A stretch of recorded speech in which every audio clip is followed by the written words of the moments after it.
How to view Telegram messages without seeing. Hello everyone, welcome to this channel. I'm Emily and I'm here to help you out today. So without any delay, let's get started. So first of all, make sure that you have an updated and the latest version of Telegram application on your device. So just open up your Telegram application, make sure that you have logged into your account. Now as you can see, with this profile I've not seen this message, but I have already seen the message. So how do I do that?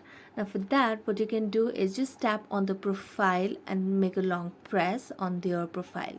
So the message box has been opened and here I can just read the message. Now just go back from this and you can see the message is still unread and it's shown like it's been unread, whereas I have already read the messages. So that's an easy process, and thank you so much for watching this video. If you enjoyed watching it, don't forget to like, subscribe and hit the bell notification for more updates. That's it for today and see you next time.